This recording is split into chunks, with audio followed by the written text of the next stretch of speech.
Hey, is it Noah? Is it Noah? Yeah. Hey, Noah, good to see you. Nice to meet you. The person behind Noah, what's your name? Annie. Annie. Nice to meet you. And then Mary. Hi, Mary. Good to see you again. Can you remember your name again, too? Cece, that's right. Mary. Mary, Cece, Annie. Okay.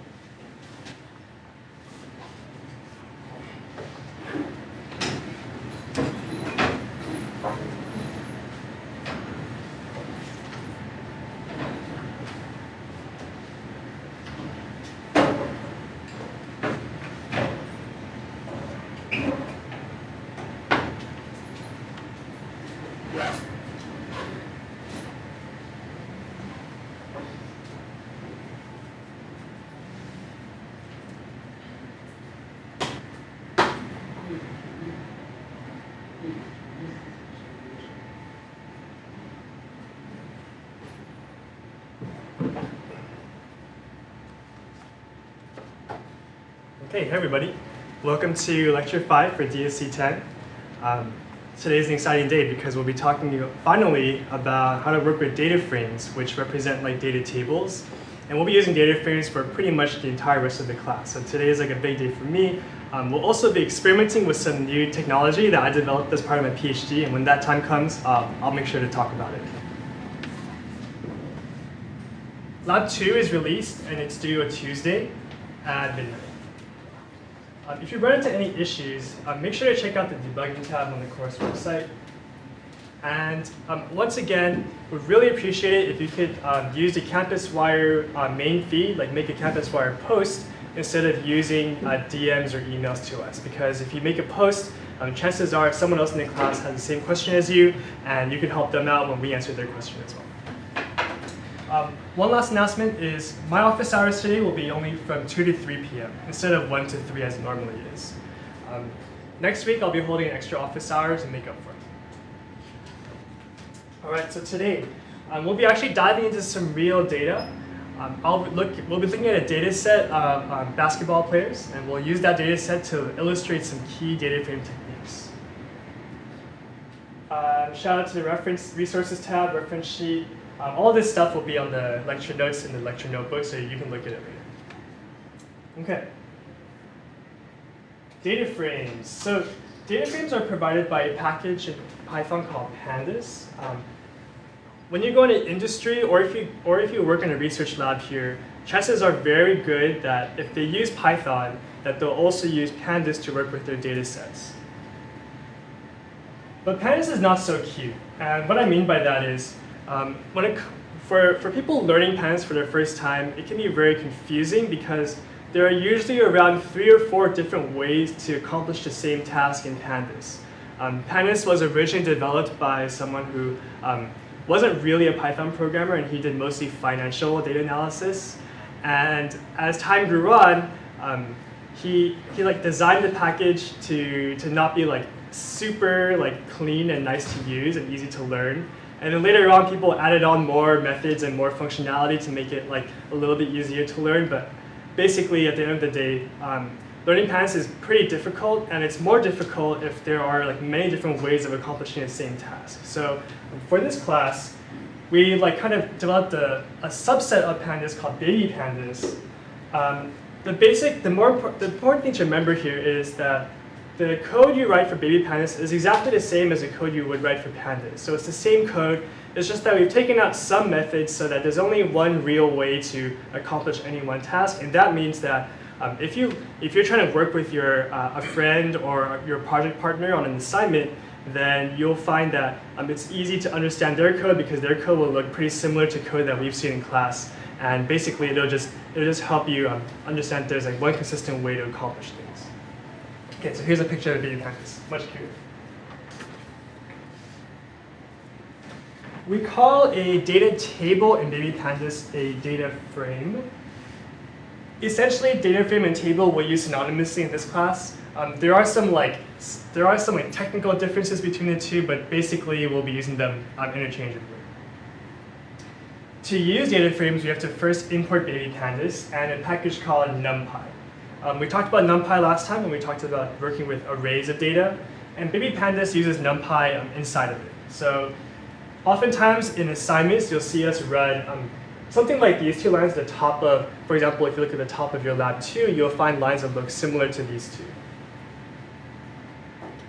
Okay, so let's look at some data. We have a data file called NBA-22.csv, and this file contains the salaries for NBA players. So in America, one of the main sports is basketball. Basketball is really popular, and people pay their basketball players a lot. We have all the salaries for the players who played at least 15 games. Why does a file end in .csv? .csv stands for comma-separated values, and if you take a peek at that file, you'll find that there are data values inside that sheet with commas in between them. To read in the CSV, we use the function bpd.readCSV.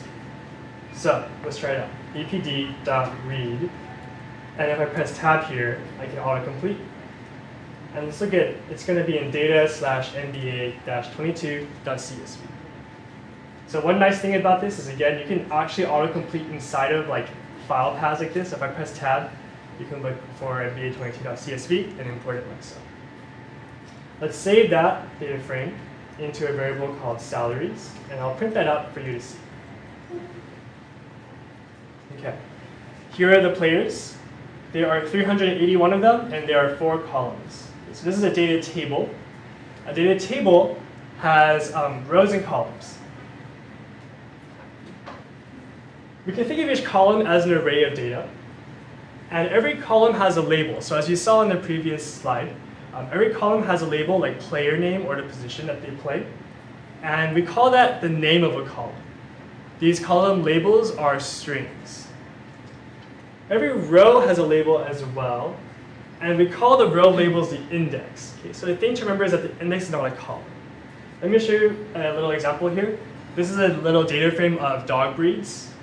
So again, I've highlighted for you the column labels up top. Here, when Pandas displays, it will display the column labels up top in bold. And then the row labels, or the index of a data frame, are on the left-hand side in bold here. Now, the thing to remember is, although it looks like Labrador Retriever and German Shepherd are data values, you can't really access them the same way that you would the normal data values in here. So the idea behind this is, we have the index so that we can say, okay, let's look at the Beagle row, and the Beagle row in this case will refer to this row over here. Or we can say, let's look at the kids column. The kids column is this one over here. So let's look at salaries again. So here we have 4 columns: player, position, team, and salary. And the row labels in this case are just the numbers 0 through 380, but the row labels can be anything. So I actually would like the row labels to be the player names. Okay? We call it setting a new index, and we can use the method setIndex to accomplish this. Ideally, what happens is each of the row labels is unique, so that we can say, look at the Beagle row, and if there's two rows that have Beagle as a label, then that's a problem. So usually we want the row labels to be unique. All right. A little warning here, but I'll show you what I mean by this warning right now. So let's go to salaries.setIndex, and we pass in the name of a column. So here we go. Let me just show you. Before, you had salaries like this, with 0 to 380. And if I do .setIndex player, now player becomes the index, and the old labels 0 through 380 are gone. So now we see player is the index, and the player names are bolded. One thing to note here, so the wording here is talking about how after running this line, we might think that if I look at salaries now, that salaries should have the player as the index, but unfortunately that's not the case. Okay, so again, calling methods doesn't usually change the actual variable. If I want to actually change the variable or save this result, I need to make a new variable. So let's make a new variable here, salaries by player. And now if I look at salaries by player has the index that we want. So again, this line here, this part of the code here does not change salaries. The only time we make a change to variables is when we have the equal sign. Okay, so let's look at some more attributes of this data frame. Let's look at the shape. if I do dot shape on a data frame, it gives me back the number of rows and columns. Here's salaries by player. Here's so when you print out data frames, Jupyter will tell you how many rows and columns. So if you just want to look at it, you can read it off. But if you need that number in Python for whatever reason, we can do salaries by player, and we can do dot shape. Dot shape returns what's called a tuple, 381 and 3. A tuple in Python is essentially a list, because I can do bracket 0 to get the first element, 381. So here's 381. And I can do bracket 1 to get the second element, which in this case is the value 3. So again, shape is a tuple, and I can do bracket 0 to get the first one, which is the number of rows. I can do bracket 1 to get the second number, which is the number of columns. Okay, so let's actually start answering some questions about this data. So let's say that we would like to know how much money each player is getting paid per game. So in our original data, we had the total salary for each NBA player for the entire year. Now there are 82 games in an NBA season, so we like to just get a rough estimate of how much each player is getting paid per game. The idea here will be, first we'll take the column of salaries. We'll divide each number by 82 so that we divide by the dollars per game. And then we add that as a new column to our original data frame. Let's take a look. So step 1, to get a column, we use the method .get. Okay.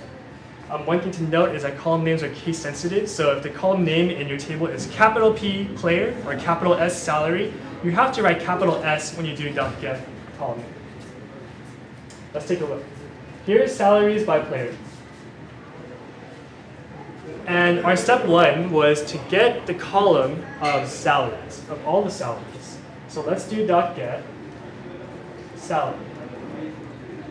If I do .get salary, then this extracts from me a column containing all of the numbers in this column. So if I run that, I get this output. Now, you'll see that this output doesn't look like a data table, and Jupyter does this on purpose. Jupyter is doing this on purpose to make sure you know that this value is not a table with rows and columns. It's what we call a series. A series is essentially a column of a data frame. It's important to distinguish between the two because series have different operations on them than data frames, and you have to remember that if you have a series, you can't always do the same thing that you would do with a data frame. The nice thing about series is that they support arithmetic, so they work similar to arrays from the last lecture. What do I mean by that? Let's look at salaries by player with the salaries. Let's say each of these salaries is in just plain US dollars. And if I wanted to figure out how many $1 million these salaries are, I can divide by 1 million here, like so. And you see that the values before were before we had John Collins making $23 million a year with like 6 zeros after 23, and after I divide by 1 million, now we see that John Collins makes 23 million a year. This person named Danilo Gallinari makes $20.48 million a year. Okay, so this is very similar to working with arrays. The main difference between series and arrays is that series have labels for each of the rows. So each of the values here, John Collins, Danilo Gallinari, each of these have values, have labels for the rows, but the actual values inside a data frame are these numbers here on the right. All right, so if I wanted to find out how much people are making per game, I can divide by 82 instead of 1 million, and that's the amount of money people are making per game. So let's take a look. John Collins making $280K per game. Bogdan Bogdanovic is making $219,000 per game. It's a pretty good salary. I would sign up to play an NBA game for $200,000. Okay, so looks like I already did this. Oops. Okay, we'll skip ahead. Okay, so now that we have the salaries per game, we can use another method called .assign. The way we use .assign, I'll just show you an example. here we have salaries by player. Let's do .get salary one more time, divided by 82. So here are the salaries per game. And now I would like to take my old data frame, salaries by player, and create a new column here called salaries per game with these numbers inside of it. So this column here has $23 million. I would like another column here with 280K, and the next value here should be 249K, so on and so forth. To make that happen, we use .assign. .assign parentheses. And the way the syntax works is I put the column name on the left side, so I say, let's just call it something like hello, equals the column I want to put as a new value. So I'll just copy and paste this over. And if I do that, we'll see that salaries by player, this is the same data frame as salaries by player, except with a new column called hello, because this column, I said, name the column hello. So a little syntactical trick here is you have to remember that this hello does not have quotes. So it works similar to saying something like hello equals 4 in Python. So this syntax is pretty similar to the assign syntax, except that the assign syntax works for adding new columns to a data frame instead of creating a new variable. Okay, so remember, no quotes around hello. This is wrong. If I run this, I'll get an error that looks like this. It says expression cannot contain assignment. It's a weird bug. It tries to help you, but this error is not helpful at all. So again, just remember, no quotes. Now, once again, salaries by player is not changed by this line because I did not use the equal sign. There's no equal sign over here to the left of salaries by player. So salaries by player now is still, let's go here, oh, whoops, let me copy and paste this. Okay, so we have salaries by player. And let's call this column name something a little more descriptive. Let's call it salary per game. And now we have a column salary per game. Salaries by player is not changed by this. So if I look at this cell and run salaries by player, you'll see that salaries by player once again does not have the third column, or the fourth column, sorry. The fourth column here is only added if I do an equal sign, and the way I do that is I do something like, let's make a new data frame here, salaries, let's call it underscore PG for per game, equals salaries by player dot assign. Okay. This is a pretty long line, so what I normally like to do is I like to put a line break right in front of the parentheses here. And Python's usually okay if you have a parentheses and you put line breaks in the middle. You can usually put line breaks wherever you want, most of the time. So here, we'll try that. And now we can look at salaries PG. Salaries PG does indeed have a salaries per game column. Okay. So now, let's recap what we did. We had an original data frame, salaries by player. We took the column salaries, divided each salary by 82 to find the amount of money each person made per game, added it back to the data frame, and stored that into a new data frame called salaries PG. Okay.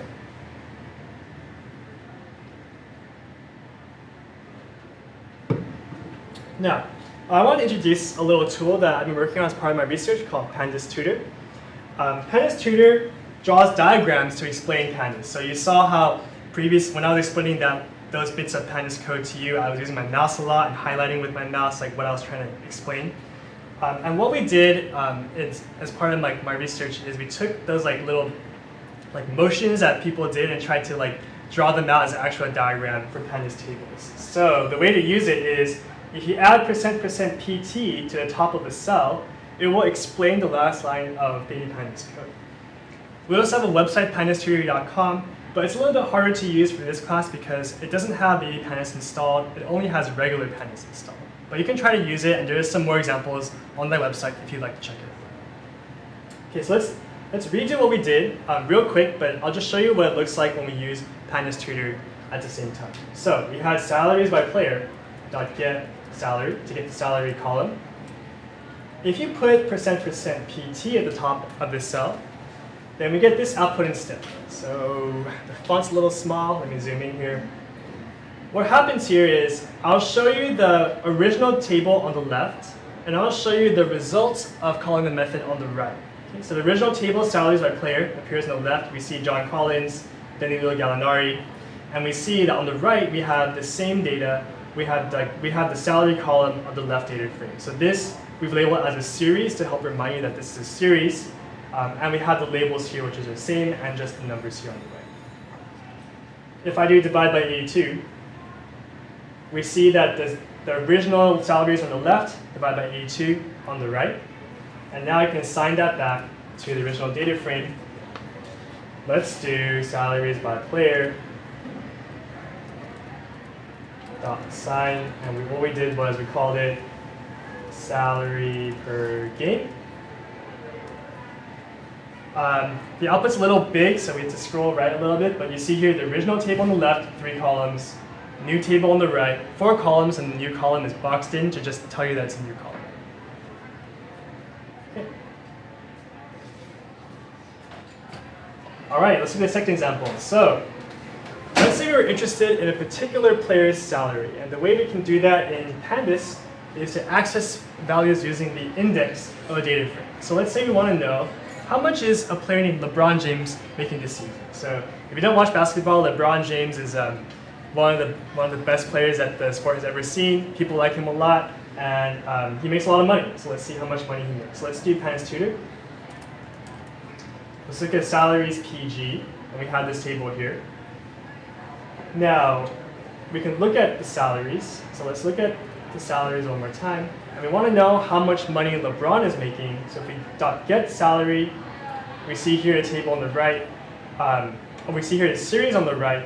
And LeBron James is somewhere in the middle of this series here. So in Pandas Tutor output, you can actually show and hide rows. If I scroll down here, if I click and drag this little arrow here, it'll display more rows from the top or from the bottom of the data frame. LeBron James is somewhere in here. And the way we get out the value corresponding to LeBron James is to look at the labels of the series. So this number here is labeled for Clint Capella. This label here is labeled for Trae Young. And we can look for the person, you can look for a number with the label LeBron James. And we do that by using the loc accessor. Okay? So let me copy this out. Okay, let's go here. Now, if I have this, and I have a series, I can do .loc LeBron James to get out just the value corresponding to LeBron James. So in Pandas Tutor, when there are multiple steps in the operation, what we'll do is we'll draw for you the first step as its own diagram, and then the second step as its own diagram. So there's one diagram here for .get salary, there's one diagram down below for .loc, and we see here that LeBron James is in the middle of this series. We see that there are some rows above him, some rows below him, and we highlight that LeBron James does indeed appear in this table with this salary, and we get out just a number. That's a lot of money. That's $41 million. $41 million he's making. Okay. Now, if we don't use Pandas Tutor, then we get out just the number itself. So if you don't care about the diagram, if you already understand what's going on, you can just move the PT line or comment it out like so, and Python will ignore this line. If you want to see the steps, you can show it by using Pandas Tutor. Okay. So, let's see here. To get a particular element from a data frame, the basic steps are, first we get the column to get the columns, and then we do .loc to get the row. Okay? In this class, we'll always do it in this order, so we'll always do .get and then .loc. Just know that if you look at real Pandas code, there are many ways of doing the same thing. So you can use, in real Pandas code, you can use .loc with 2 things inside of it. You can do .get twice. You can do .loc and then .get, or then .get and then something else. So it's really, you can do it in a lot of different ways. In this class, we'll just always use .get and then .loc. Let's look at what position LeBron plays. So here we go, salaries PG, .get position, or let's look at the data frame first. Let me use Pandas Tutor again. Here we go. Okay, and then we can do .get position to get just a column of positions. And we want to know what position LeBron played last season, so we can do .get position to get the positions. And then we can again look for LeBron. LeBron, oh my gosh, James. Okay, so again, I got the position column this time instead of salary. So the last time we got salary, this time we got position. We get position, find LeBron, and he plays SF, which is short for small forward.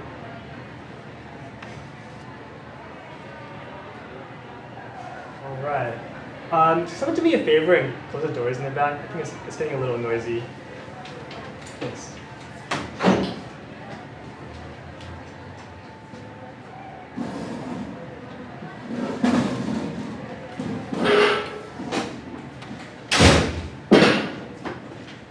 Thanks. What's your name?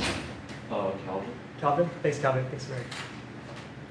Okay, let's look at some more stuff on DataFrames. So let's say we're interested in statistics of columns, like maybe who earned the most money or who earned the least money. And maybe we can think about what's the average salary of an NBA player. To do this, we can call methods on series. Let's take salary. And we can get the salaries. Let's do Pandas Tutor here, .get salary. And we can do, on series, we can do .min to get the minimum. If we do that, we get this series here, we find the minimum here. There are no arrows here because we're not getting an actual element. One day maybe we'll add arrows to it, but right now what's happening is Python will look down this entire column of numbers and pull out just the lowest salary. Looks like someone in the NBA only made 111K last year.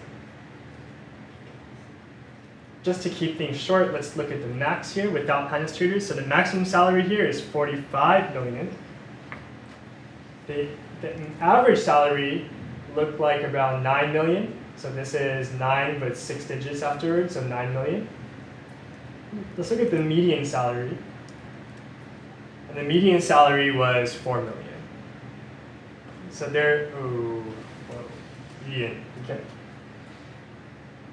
Okay, so some quick ways of getting like just some statistics on a particular column. But let's say that you look at the max and you think to yourself, man, this is a lot of money. I wonder who's making this much money. And well, it's hard to tell because right here we just took the salaries and we found the max. But we did not keep, when you do .max, it does not keep the name of the people, the person who made that salary. When you do the .max, all it does is look through all the numbers of the series and just take the biggest number. If you want to find out who has the highest salary, then we'll need to sort the table before we do anything to it. So to sort the data frame, we use .sortValues. And let's do it right now. So here's salaries PG. If you do .sortValues, and you do by equals salary, what this will do is it will sort the table using the salaries column in ascending order by default. So here we see Denzel Valentine only made 111K, DeMarcus Cousins made 600K, and now here at the bottom we have a player named Steph Curry who made 45 or almost $46 million. It's a lot of dollars. Now, usually if you want to look at the biggest salaries, what we'll do instead of just sorting in ascending order is we'll just reverse to order, so we'll put the biggest numbers at the top. Let's do that by doing in descending order. So the syntax here is by equals salary, and then we do comma, ascending equals false. Another trick in Jupyter is I can start typing in ascending and then press tab to autocomplete ascending, and I can type in capital F false. And now Steph Curry appears at the top, Russell Westbrook is behind him, at the bottom we have Denzel Valentine and DeMarcus Cousins at the bottom. Okay, now the one thing about doing sort is that I found out yesterday when I was preparing for the lecture that Pandas Tutor does not do this operation particularly well, so what we'll try to do if you use Pandas Tutor to do this is we'll put the old table on the left and then we'll put the new table on the right. But because what we're doing is we're trying to show you how the rows on the left appear in the table on the right. So John Collins is on the left here, and John Collins is on the right. But you'll notice that Steph Curry is missing from the top because Steph Curry is hidden among the top rows. We're taking a look at it. Maybe we'll try to like fix something for sort values. But until then, usually for sort values, what I'll recommend is that you can just do it without Pandas Tutor and see that Steph Curry appears at the top. Okay, so we saw that in the table, Steph Curry appeared at the top. But how do we get Steph Curry out using code instead of just looking at it from the table? So if we look at, let's see here. Okay, so I was supposed to save this in a variable. Let's save this into a variable called highest salaries. And then we'll copy and paste it so we can just display. So we have this table here. Steph Curry appears right here, and we want to get him out. We want to get him out into Python. So the way to get him out is first to notice that Steph Curry does not appear in a regular column. He appears in the index of the data frame. So we cannot do .getPlayer. Although it looks like you cannot do this. It will say that there's no player in the columns because player is not a column of the data frame. Player is instead the index of the data frame. So I have to do .index to get out the player names.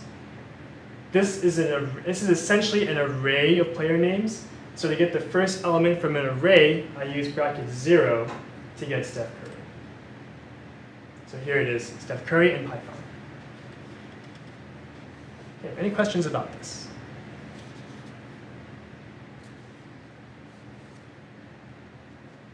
Okay, let's try a more challenging question. What about the team that the person with the third lowest salary plays for? So, using what we already know, we could sort the data frame, and then we can get the name of the person by using .index bracket 2 to get the third element, which is the third lowest salary. And then we can find the team that corresponds to that person to look them up. So it's a little bit complicated. Let's try it out.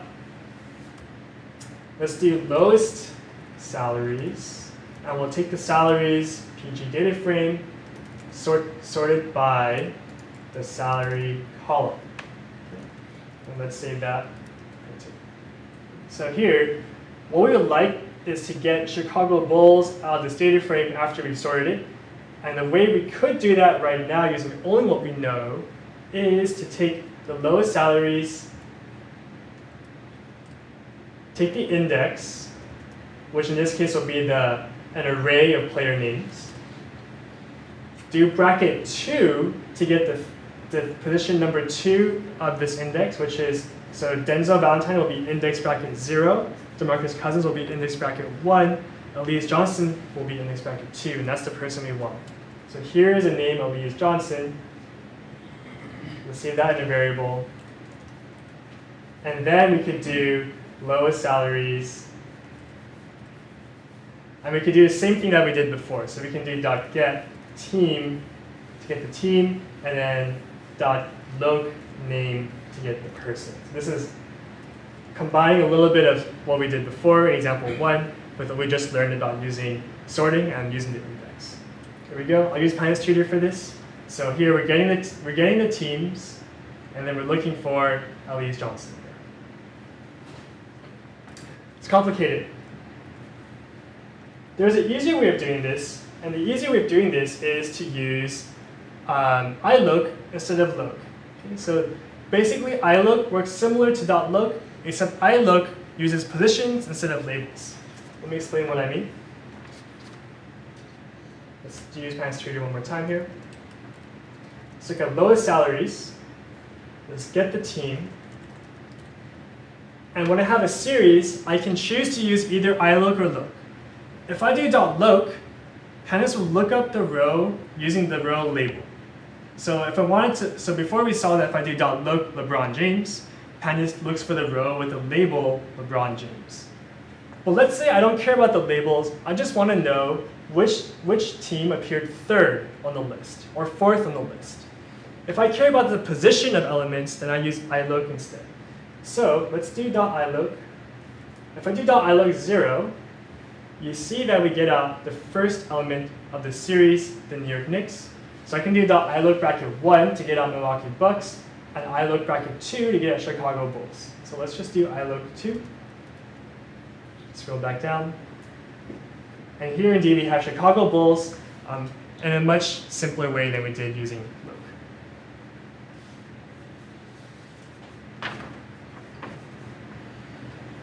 Okay.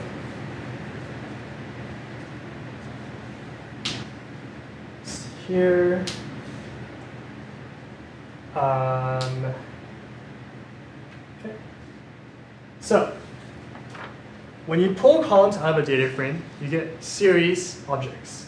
And there are two ways to get an element out of a series. You can either use .look or you can use .ilook. Usually, you'll use .look, but sometimes we'll ask, sometimes you're interested in maybe like the highest salary, for instance, or the third highest salary. And in those cases, you'll want to use .ilook to look up values by position. Now, sometimes the integer position and row label are the same, and this is the default. So if you use bpd.readcsv, we saw how in the very beginning of lecture, the default index is just the row labels 0, 1, 2, all the way up to 380. And what happens here is if I look up, let's say I take this, I think this is just in the salaries variable. So this is salaries. If I do salaries.get player.look 3, this works okay because .look 3 appears as a label in this data frame. Let's look at Pandas Tutor here. So we get out the player column, look for the row with label 3, and the row label 3 belongs to the person named Clint Capella. ilook will work the same way. So here we go, .ilook 3. .ilook 3 also gets Clint Capella in the exact same fashion. The only difference is Python in the look case tried to look for the labels and then looked up Clint Capella, whereas in the ilook case, Python just counts down from the top 0, 1, 2, 3, and then gets Clint Capella. So the default index for a data frame usually means that look and ilook will return to the same values, but when the index is not the default, before we had the index being the player names, if that's the case, then look and ilook will not return the same thing.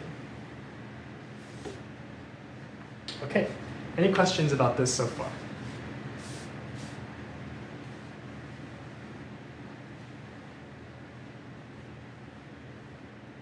Okay, so given what we've learned so far in lecture, we can actually answer these questions. So we can answer what's the highest salary? We saw that we can do that by using .max. We can ask how many players are there in a data set of NBA players, and we saw that we can use .shape and we can use bracket 0 to find a number of rows. We can also ask what's LeBron's salary per game by using .get and .look. Sorry, it's overflowed. And then we can ask who has the highest salary. We saw that was Steph Curry, and we found Steph Curry by doing sort values and then .index bracket 2. There are a few things we can't answer yet. For example, let's say we want to know who is the highest paid center. And in the data set, center is noted by position with the character C. We can't know how many players make over 200K per game. And we can't know what is the total payroll of the Cleveland Cavaliers. So all the players on this particular team, I want to find the total salaries for this team. What's common between these questions?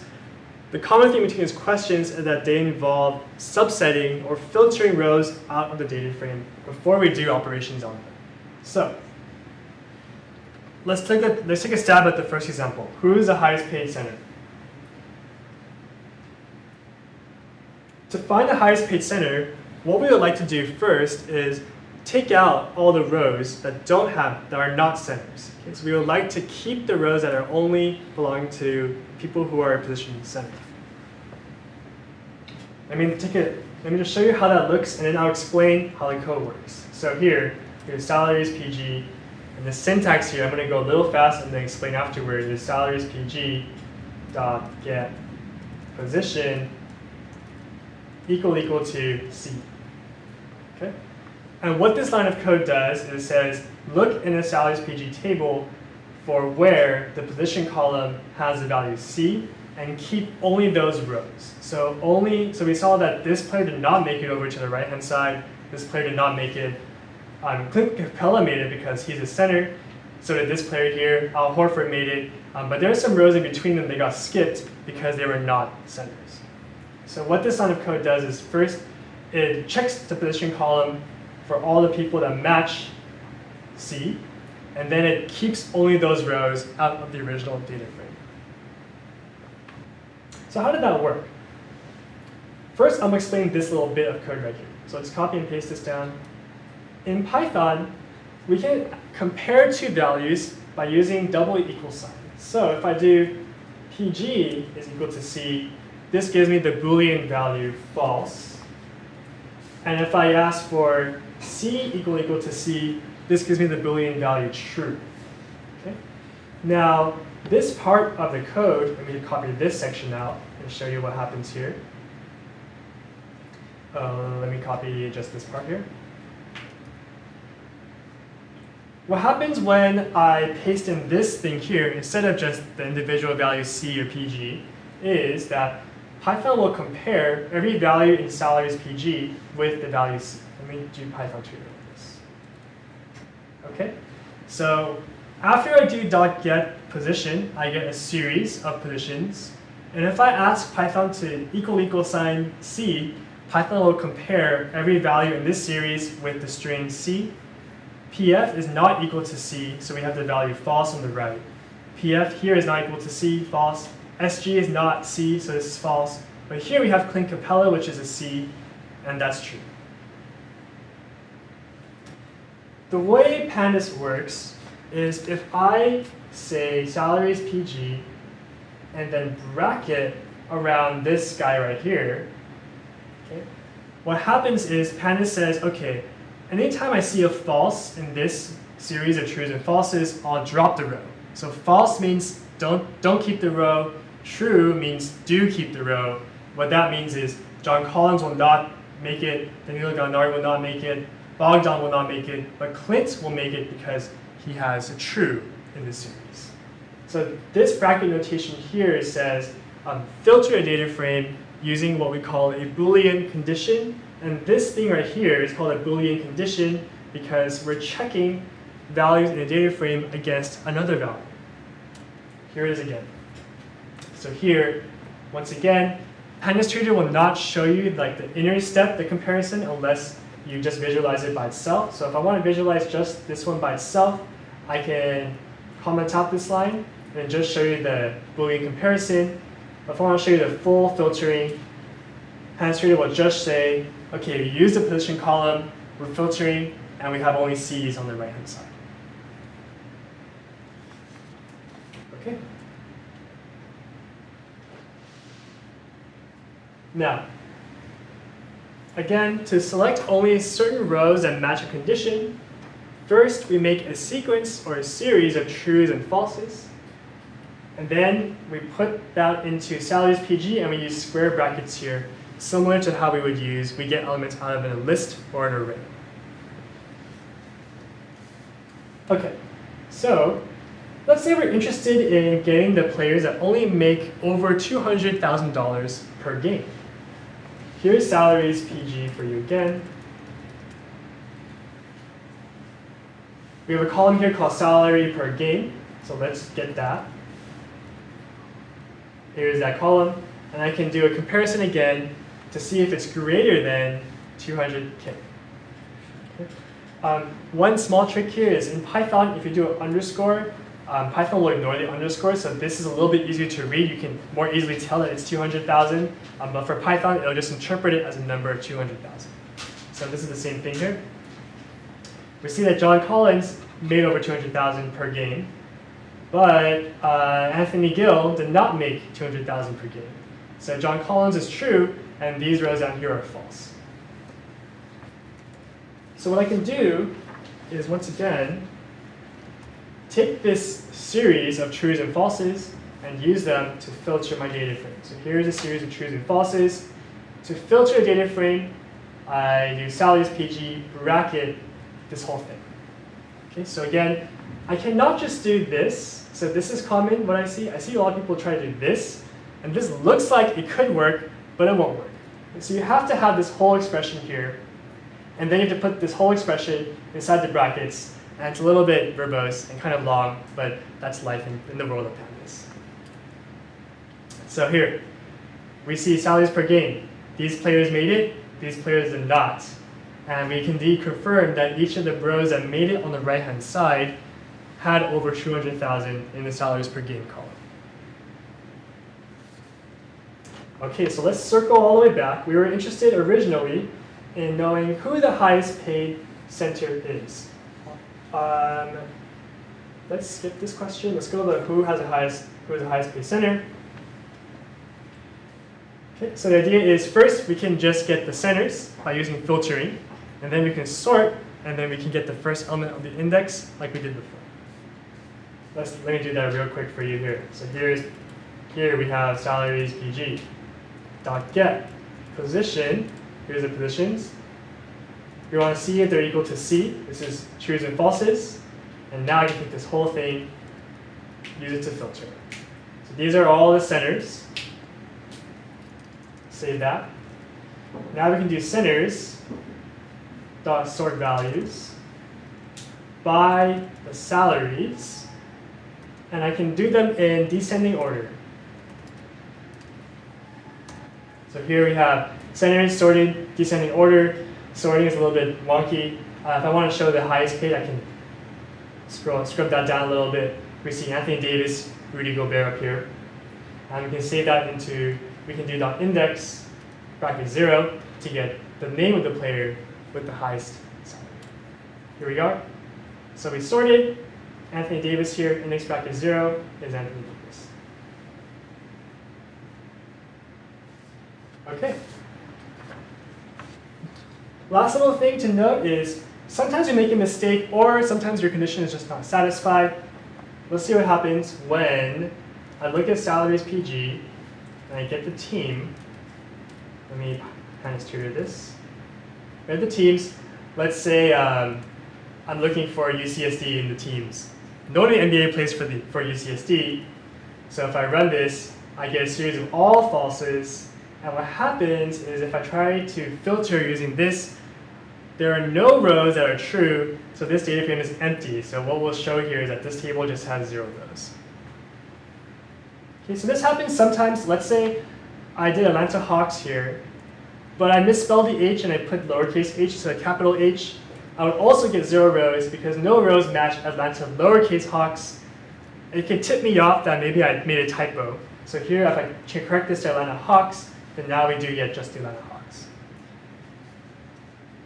All right, got 2 minutes left. I'll try out this one last question before we leave.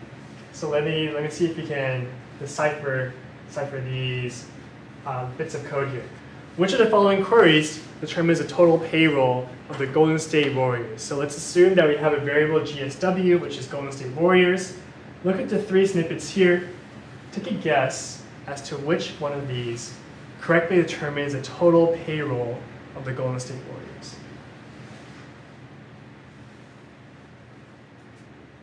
Okay, we're almost out of time for class. So how about just talk to your neighbor right now? If you have a neighbor, just lean in and just ask them what they think. Try to work through these bits of code together.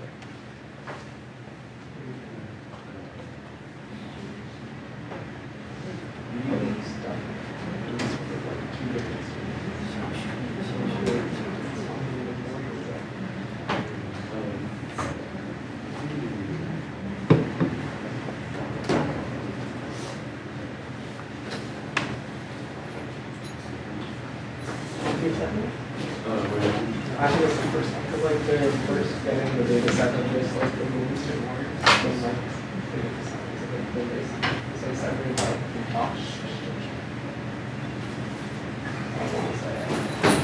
What else?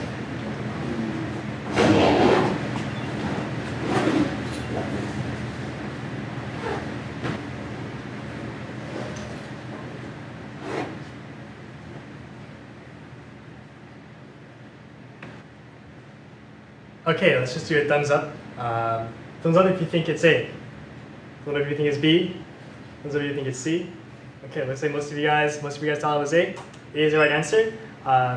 Good job if you're following along. If not, no worries. As you get more practice with this, it'll become easier and easier to figure out what's going on. So don't worry if it went fast today. When you practice for the lab and for the homework, you'll find that it becomes a little bit easier if you keep the lecture open on the side while you work on your lab. So you can just copy and paste bits of code over and like just mess with them until you can understand what's going on. Okay, have a great weekend. See you next time.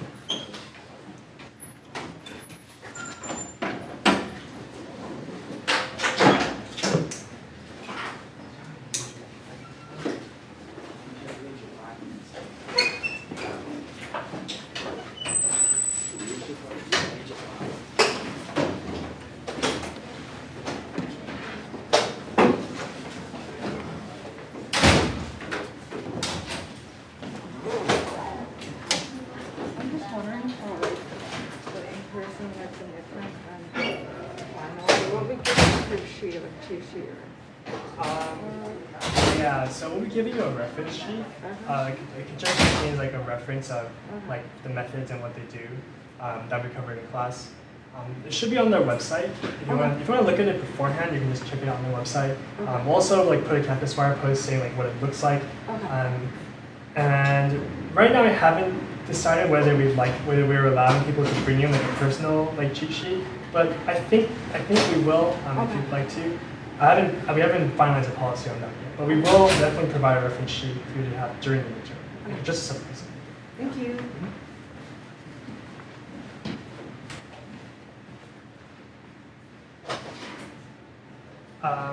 Is it Erin? Yeah. Bye, Erin. Bye.